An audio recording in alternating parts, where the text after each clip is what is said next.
Hi guys, welcome back to We Should Talk, a pop culture interview series from In the Know. I'm your host Gibson Johns, and as promised, we are back on our Bravo game this week. This week on the podcast, we have the one and only powerhouse in pigtails, Margaret Josephs from the Real Housewives of New Jersey. And come to think of it, I guess she actually doesn't really wear the pigtails anymore. I should have asked her about that.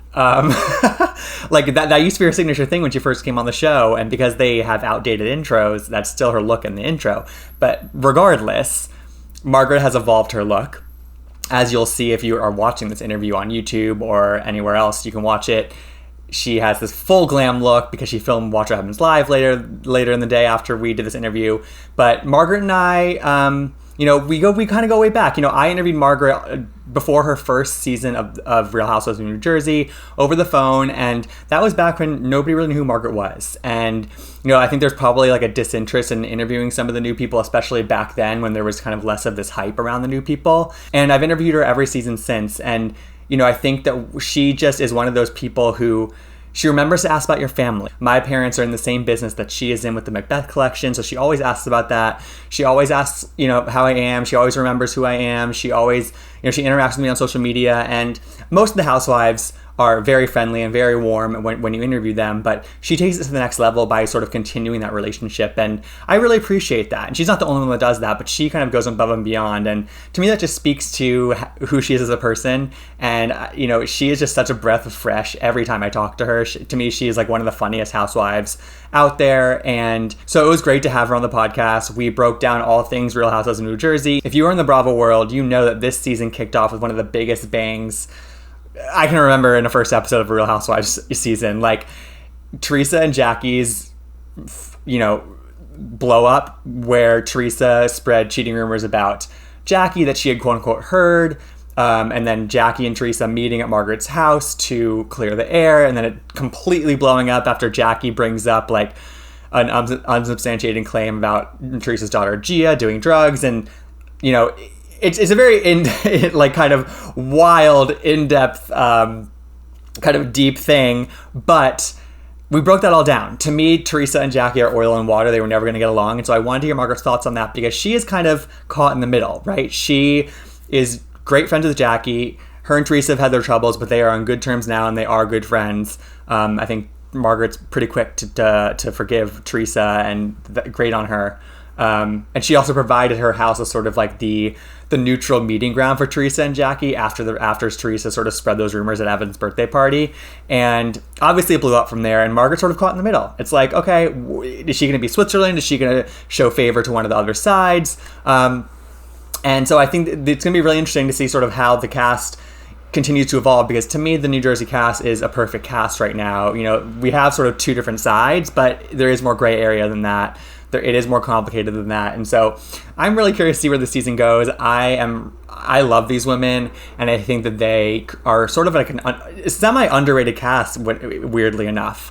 But yeah, Margaret and I talked all about that. We talked about also the fact that she is like not a de facto OG, but it feels like she has been around for a long time, similarly in the way that like Dorinda had. They joined in technically a later season, but it feels like they are so integral and so ingrained into the show that you can't really imagine the show without them. Obviously, Dorinda will see what New York is like without her this coming season, but Margaret is fully in there. She, to me, is sort of like the voice of the people, and she has some of the best one-liners in history, and I just love her. So it was really fun to catch up with her, really fun to talk to her. Before we get to the interview, though, obviously, like, this season of Jersey, as I said, it's going to be like a Team Jackie, Team Teresa situation. And we've seen these like teams on Housewives seasons before, obviously. There was Bethany and Jill back in the day. There was Bethany versus Carol more recently. There was Candace versus Monique in Potomac last season.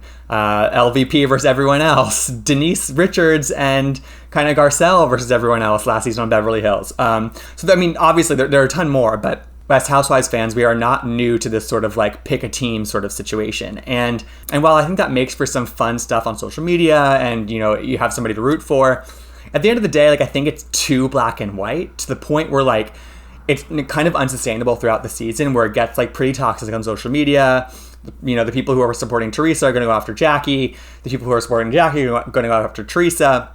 And it gets like pretty toxic and pretty malicious actually pretty quickly. And I think it's more fun if you like allow for some more gray area, if you allow yourself to admit that like you see, both sides of the coin, because it makes for the conversation to be like a little more nuanced and a little more like of a back and forth that you can tolerate, and like actually you can see both sides. Whereas like instead of having tunnel vision of like, okay, no, Teresa's right, okay, no, Jackie's right, oh no, like she was wrong, it's not that fun. And then by the end of the season, it just drains out. I mean, like Potomac had a great last season. It was an amazing season of Housewives, one of the best ever, I think. But by the end, I was kind of exhausted. At the end of last season of Beverly Hills, with all this knee stuff, I was exhausted. It really takes a lot out of you. And, I just hope that this season I think that, it's kind of like a wishful thinking thing to like think that like people are going to allow for more nuance in this conversation. It is Real Housewives after all. Like, who am I kidding? But, I just wish that this season of Jersey, I know that by the end of the season of Jersey, I'm going to be like literally like, thank God it's ending. But, I don't want to get ahead of myself. I'm really excited right now for this season. I think it's kicked off with such great episodes, and I'm excited for more. I just hope that it can sustain itself and make it a little bit more complex than just like Team Jackie, Team Teresa throughout the rest of the season, which I have faith that it will. So anyway, that's my spiel on Housewives for this week. Keep listening for my interview with Margaret Josephs, and watch The Real Housewives of New Jersey on Bravo Wednesdays at 9. And don't forget to rate, review, and subscribe to We Should Talk on Apple Podcasts or wherever you get your podcasts. Thanks, guys.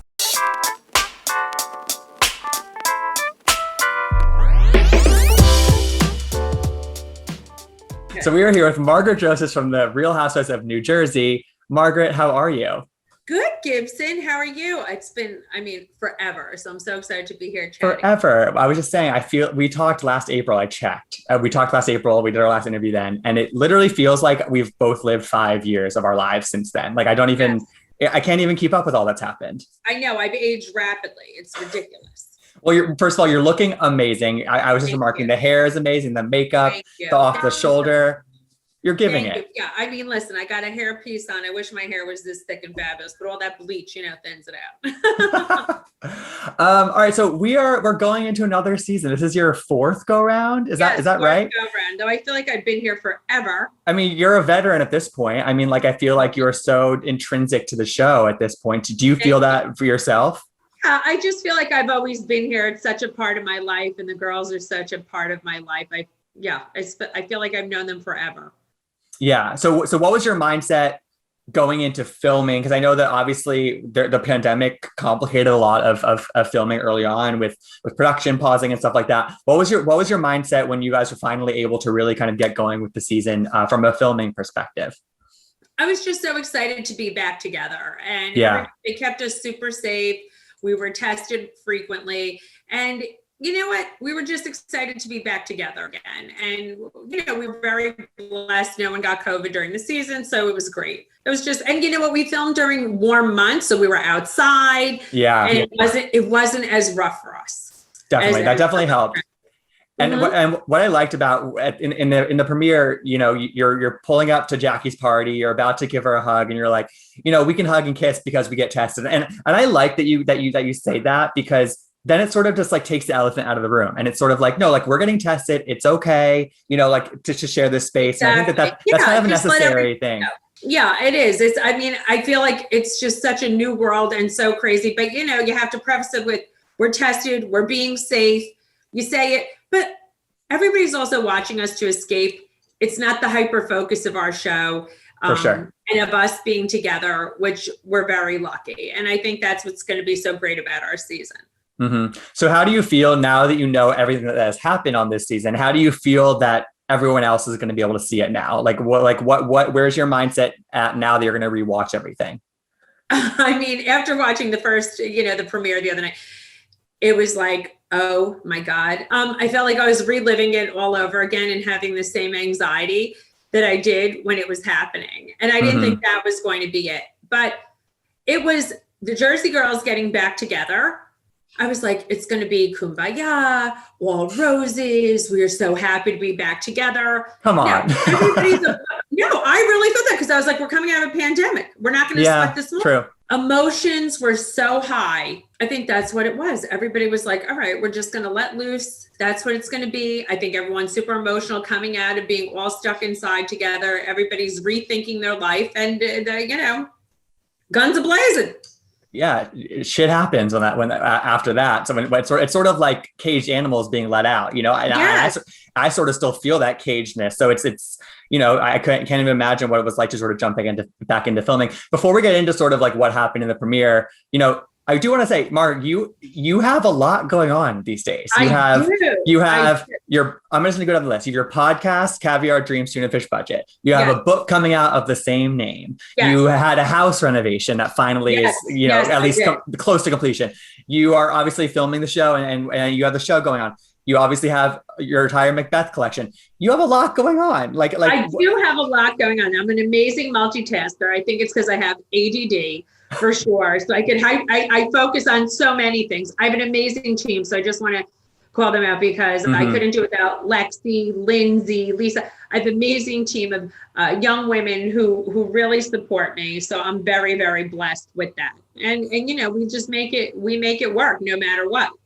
It must have been fun for you to have all of these things to sort of preoccupy yourself with during the pandemic. And some of these things didn't require you to leave your house.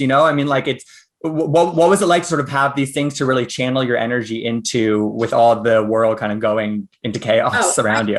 I think I was ahead of the curve. I always work from home. So that was, right. So I was always working from home. So my life changed to the fact is I wasn't going out to dinner. I wasn't that stuff, but my team was still coming in because they always came in and we had our own little pod. So we were working, though my business, Macbeth Collection, did suffer because stores were closed and things like that. My luggage license, unfortunately, had gone out of business. Certain licensees changed. But we had our podcast. We're doing it from here, interviewing entrepreneurs. We were still, working on new ideas for Macbeth Collection. So I was very blessed that I got to be with my team every day. So it's not like Joe and I just had to look at each other. I mean, we were thrilled to be. You had some distraction. You had some distraction, yes, right? You had some other company. Distractions. So I got to focus on what was going to go in my book, and really my book got sold during the pandemic and we got to write it during the season. So so many congrats. And I want, for people listening, I want you to give me the rundown on the book. Like what's in the book? What can people expect from it? Cause I know it talks a lot about sort of your past and sort of your business history, and sort of how much sort of like into your current life do you get into as well? Yes, I will say, it is a lot of things people that they don't know about me. And I had a very big life before getting on the show. And there's a lot of things that I don't talk about on the show. So I'm not from the Lucky Sperm Club. It's about growing up with Marge Sr. in the 70s with a single mom, which was not very common then, Gibson. And it's just, it's all about that. It's about the sexual harassment that took place in the early 90s and late 80s. And it was no Me Too movement and the things that I had gone through and how I wasn't confident at the time to speak up. There's my first marriage, my children. People don't realize that they're going to realize just in the cover of the book that I did give birth to a son who's very private and we are very close. And all the intricacies of my life. And after every chapter, there's life lessons about business and about what I learned from each part of my life and how I became the woman I became today. I mean, everybody I think looks at you from social media or being on the TV screen and thinks you've had this charmed life all along. But I think everybody could relate to different parts of your life and everybody's had a struggle in a different way or overcome things. Absolutely. And I think, there's the relatability aspect of it, but I also think there's an aspirational aspect and a way to inspire and a way to inspire people. And I think that those coupled together, your realness, but also what you have been able to build for yourself, people can take some stuff from this book and I'm excited for people to read it. Thank you. Yeah, there's a lot of I think there's going to be a lot of great takeaways. And where you start doesn't necessarily mean where you're going. And every day is a new beginning and you can reinvent yourself at any time, any age. I even look at Marge Singer, the woman 74 years old. During the pandemic, her first company she was working for in the city totally closed down. The woman landed a new gig in the pandemic. She pivoted. She has a new job, new career. The woman has constantly turned her life around. Hungarian immigrant. I mean, so I think it's inspiring to people. Mm-hmm. It makes sense seeing you and seeing her, where you came from. It really does make sense. And, I think another thing that you say in the premiere, which I I don't know if you'd ever put it so plainly, which was like when you first came on to the Real Housewives of New Jersey, you weren't necessarily in a great place, and you had a lot of kind of I was SHIT going on, right? And Yeah. I don't think you would ever really explicitly like said that like verbatim. And like, obviously we kind of got hints of different things, but I think for you to put it so plainly and then to see how much you've been able to use this whole experience to build this whole new platform for yourself is really incredible. And how do you sort of, how do you reflect on sort of the past, you know, at this point, half decade, 5 years, where you've really turned it around? You've really kind of like built it kind of, I feel like it's kind of a new life for you. No, it absolutely is. And I think that's what I really did. I got on the show. I had lawsuits. I was in a very bad place. I had to put my business into a bankruptcy because, and I write about it in the book as well, because my assets were frozen. It's not like I couldn't pay my things, but one company froze my assets. So only way to freeze was to file a business bankruptcy. I was like, I can't believe I have to do this. It's all my dirty laundry is going to come out. I was like, but you know what? There's no shame in my game. I'm going to pay you back. And I went on the show, and I think just being my authentic self, people could relate. I wasn't embarrassed. I was like, this is what it is. I'm going to work like an animal the way I am and just live my life. And, you know, the show really follows that, which I'm very blessed to be on. It gives me a voice for my charity work, which I've always done. And I think people could really relate to that. And women who are older, listen, obviously now I'm the oldest one on the show, but it could also show that, you know what, at any time in your life, you could pick up your bootstraps, and the show has helped me do that and show other people how to do that. It's never too late to reinvent yourself. And not that you totally invented yourself, but you really did kind of, you kind of breathe new life into your own life. And I think that's awesome. Yes, exactly. Thank you. Yeah. So let's get into the premiere a little bit. Obviously, it is a doozy of a premiere. Oh. You know, the first 2 minutes are wild. You know, I watched the uncensored version before this interview, and that was extra wild. So you heard the real 4-letter words. I really did. But you know, I think before I get into sort of like what actually happened between Jackie and Teresa, you know, I'm curious what you think, because they've obviously had their issues in the past ever since Jackie came on the show two seasons ago. And to me, like, you know, that they got past that, they got past it. I never really thought that they were ever going to fully mesh. Like, to me, they're kind of oil and water, and not like, I felt like they're always sort of like on the brink of like tipping back over into the dark side with their relationship. Is that how you felt as somebody who was in it and very close to that and close to both of them? Did you ever feel like they're like that they maybe just don't really mesh well as people? You know, it's funny. I thought, you know, Teresa was like wanting to get set up with a nice Jewish guy. I thought it could be smooth sailing for a little while. I really did. I feel like they are different people, but I thought Teresa didn't harbor resentment. And, you know, a lot of people think it's out of resentment. Maybe it is. Maybe I was naive to it. I was like, Teresa's used to cheating rumors. Right. Except for her. She's like, who gives a shit? Da, da, da. It's a cheating rumor. That's the way I felt initially. You know, she did hit it home. And it was very upsetting. I was like, it's not a good look. But in her head is just like, it's not as devastating as it is to someone who's never dealt with that. It is such a hurtful thing. And I think because she's dealt with so many hurtful things, she thinks everybody should be able to handle something like that. And that's just not the way it is. And I told her that. Yeah, that's an interesting perspective on it. And I don't think I necessarily thought about that during the episode, which is like, Teresa has been through the ringer and she's experienced it all. And Jackie's still really new to this life. And so. Yeah, but we shouldn't get used to that. Right, Gibson? Right. You're right. No, I mean, that's a tough thing to say to get used to, for sure. Like, that's like. Yeah, certain things you could say, but like accusing when there's no basis for it and you don't come with in the world of reality, the receipts. You don't come with the receipts, then don't say it. For sure. And so in your mind, I'm curious, do you think that it was something that Teresa never should have brought up? Or do you think that it was just that she brought it up wrong place, wrong way, should have just brought it straight to Jackie in a different location? Like what are your thoughts on, so sort of like, okay, Teresa heard this, it's in the back of her mind. Clearly it's like sort of living there.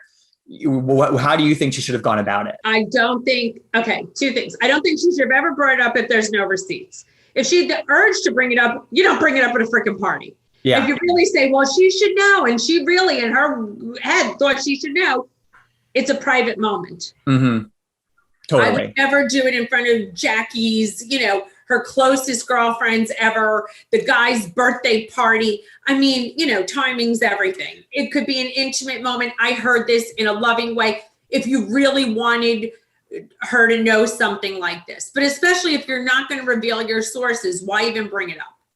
Totally. And then you know, as somebody who, again, is sort of like really good friends with both of them, you offer up your home as sort of like the meeting ground and the place for them to come head to head and really kind of talk it out.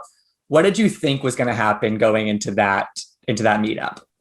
I really thought they were going to make up. I don't know. I have like some weird skewed view of like everything could work out.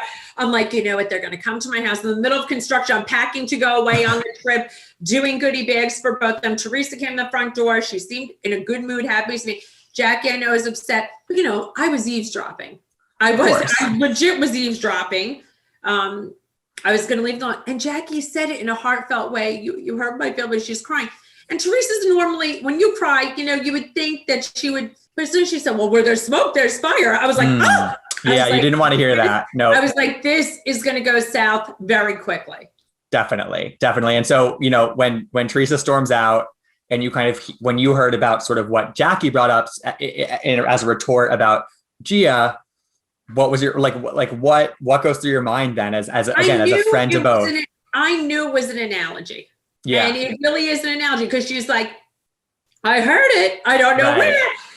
She was mimicking Teresa. She pulled it out of her ass, kind of, right. No, exactly. And she was mimicking Teresa, like, I heard it. I don't know where. Listen, I do not like talking about kids. I would never bring up kids no matter how old they are. They are off limits. But at the time, Teresa didn't have a significant other. Her and Joe Giudice were over. Who is the closest person to Teresa? Just like Evan's the closest to Jackie. What analogy could she use that could make Teresa understand how painful it is for Jackie? Mm-hmm. Listen, do I think that you could use analogies with Teresa? Absolutely not. Not the best thing to hit your point home, obviously, because it didn't. It didn't work. It didn't work. But I understood what she was saying. Totally. So Dolores had kind of teased in a separate interview that I watched that there's more to come, obviously, with Jackie and Teresa. What can you tell me about that? Obviously there's what can you sort of tease there? You can't tell me much, but I'm just curious sort of like what fans can expect from this pretty explosive relationship right now. It is. And this is not something, there's a lot of back and forth with this and everybody does weigh in. And I think it's a very emotional thing. And it brings up things in other people's relationships and it's not easy. And this really caused a stir amongst everybody. And I think people are going to find it very, very interesting. Do you feel like you have to pick sides because you are friends with both of them? I didn't pick sides, but as you know, I'm not a smoke blower. Right. And I could tell Teresa, I'm just like, dude, I'm calling her dude. Like, I just apologize. You're a bigger person when you say you're sorry. But, Teresa was just like, all she could hear at that point was just like, she said something horrible about my child. I'm like, but you're sorry for what you did. Aren't you sorry for what you did? I'm trying to get everybody to see their role. Totally. And she gets tunnel vision. And you and her, at least at the end of last season before the reunion, you guys hit a huge bump in your friendship, which was when you found out that she had told Danielle to pull your hair. I think you guys got past that, but did you learn anything when going through that with Teresa though? Did you learn anything sort of about how to deal with her in a conflict and how to sort of find resolution with her? Well, she was so apologetic to me. And I could see in her face, she was emotional. She was upset. I said to her right away, are you sorry because you got caught? Are you sorry because, and she's like, no, I'm sorry I did that. And, I know, and, people think I gave her a pass easily. She didn't think she was going to drag me. She just didn't. I know the way, I know the brain of Teresa in that scenario. She thought she was going to give me like a little schoolgirl pull, little tug. It would have been funny. It would have been good TV. I'd be like, you stupid ass, or something like that. That's not what happened. I think when she dragged me, Teresa was like, oh my God, what just happened? Of course, she didn't want to be found out. I think it was upsetting to her. She probably wanted to bury it. And when it came out, she was devastated. She said to me numerous times after that, when we're alone, she'll say, I am just so sick about it still. Mm-hmm, definitely. And so, obviously since then, Teresa has found a man and they're they're not being kind of shy about showing off their romance. And I feel like a lot of people are super happy for Teresa that she's finally sort of found someone new. They seem really happy together. They're a hot couple together. What do you think of Teresa's new man? Have you met him? What's the relationship? I have not met him. I was sick during December when we were going to try and get together. I mean, there's a lot of display of affection. They seem super happy. And, I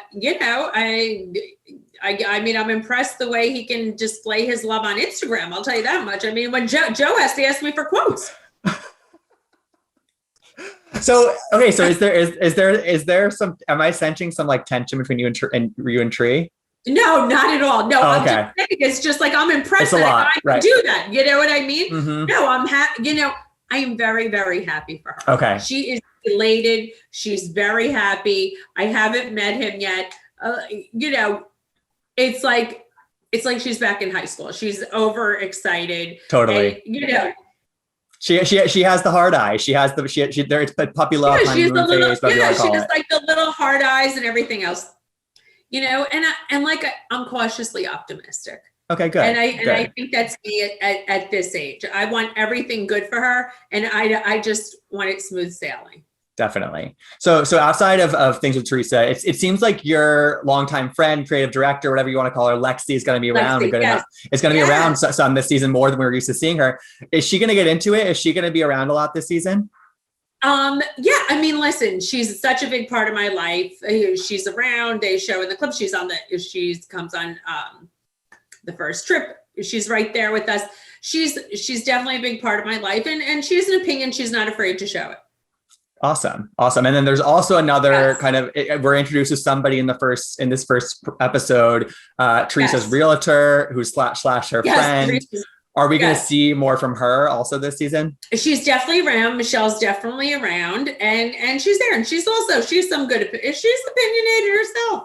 Okay. All right. So I mean, I have things to say. Good, because I think for me, like I think I've said this now for the past 3 years, because I sound like a broken record, but like you guys as a 6-person cast just kind of check a lot of boxes, and it's such a really electric, well-balanced, unpredictable cast in a way that there's a reason why the cast hasn't really changed in a while on Jersey. And I think seeing some new faces is exciting, but also it's sort of like I kind of love how you guys are now, because you guys keep bringing the drama and the excitement. I say the same thing. We're an amazing opinionated group of women, all different personalities, all different strong suits.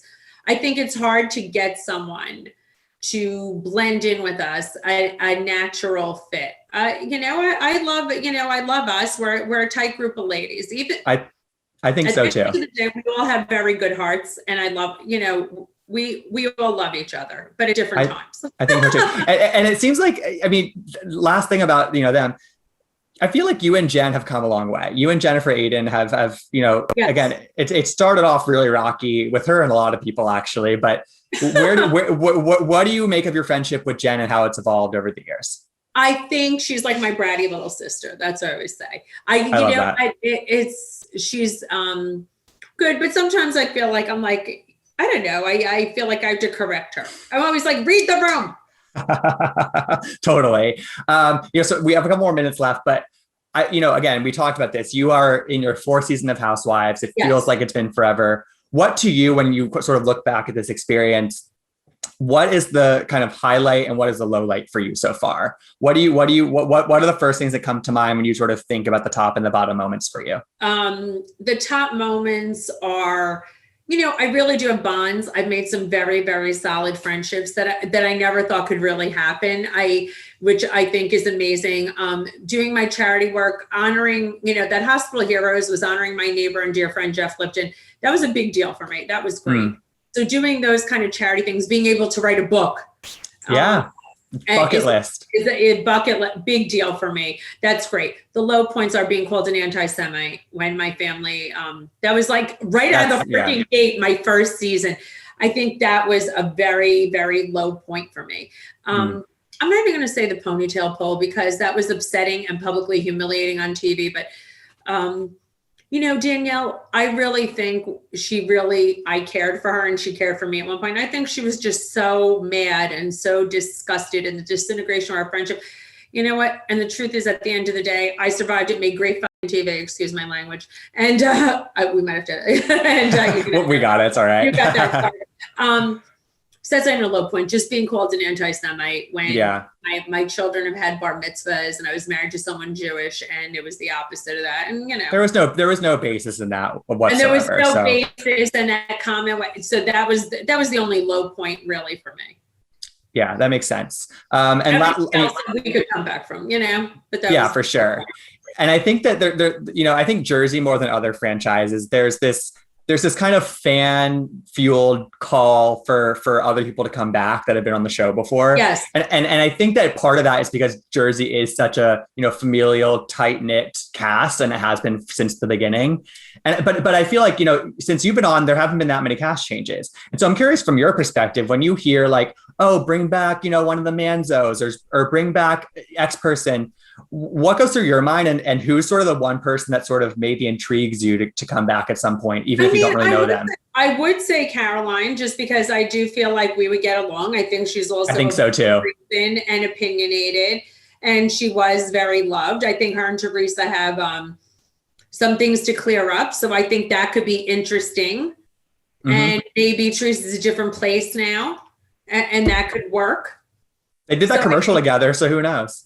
Yeah, so I think that could be very interesting, that we could do things together. I mean, I think Caroline's naturally friends with Dolores. I know Melissa had always liked her. Mm-hmm. And so I think that could be, for sure. For someone to come back. But I always think it's fun to, find someone new also. I'm in that boat. I really am in that boat. But I think in Jersey, we hear that a lot. And last question, Margaret, last year was a really hard year for a lot of people. And I think it's easy to dwell on the negatives, but I am trying to, this year take the approach of always having something to look forward to and having something to be excited about. And so Margaret, Joseph, what is something that you are excited about later on this year for yourself? I mean, I'm just hoping that I could go on a book tour. That's what I'm really hoping about, just going on a book tour. I hope that people are getting vaccinated, that we get this pandemic under control. I think that, people are coming together. I think we're at a different place. I don't want people at odds. It doesn't matter who's it does matter to me who's our president, obviously, because, I posted about it. And I lost, a ton of followers, but hey, right side of history, right side of history. I got to be on the right side of history. But I'm just saying, that people are kinder and gentler to each other, and that I could go on a book tour. And I really want love that. I hope that you get to do that. That's so fun. And that is just so fun. And that, we could make a difference. And that's really what it is. Because it's been rough. A pandemic, people on opposing views, and it's the country and the people that make it better, not who's in power. And we make it a good place. That's really well said. Well, Margaret, it was so fun chatting with you. Where can people follow you? Where listen to the podcast, order the book? Do your plugs before we sign off. Oh, thank you. Thanks, Gibson. Okay. At The Real Margaret Josephs on Instagram. Podcast is Caviar Dreams, Tuna Fish Budget, wherever you get your podcast fix. My book's coming out. Pre-order it. It's really everywhere. Target, Amazon, Barnes & Noble. Caviar Dreams, Tuna Fish Budget of the same name. It'll be out April 13th. And, Macbeth Collection on Instagram, Caviar Dreams, Tuna Fish Budget podcast on Instagram, Twitter's Margaret Josephs. I'm just anywhere. You're everywhere, unavoidable. And that's how we like it. You cannot turn something on and the Marge isn't there with this voice, this annoying little voice. It's the year of the Marge, and let's just say it's the year of the Marge. Well, Margaret, thank you so much for doing this. I always love chatting with you, and stay safe and stay healthy. And we'll talk soon. Your mother. I will. All right, bye, Margaret. You look great. Bye, babe. Thank you so much for listening. For more celebrity interviews, subscribe to We Should Talk on Apple Podcasts or wherever you get your podcasts. If you like what you heard, please rate and review us, as any show of support you can give us would be greatly appreciated. You can follow me at Gibsonoma on Twitter and Instagram, and you can follow In The Know at In The Know on Twitter and at Watch In The Know on Instagram. We'll talk to you next time.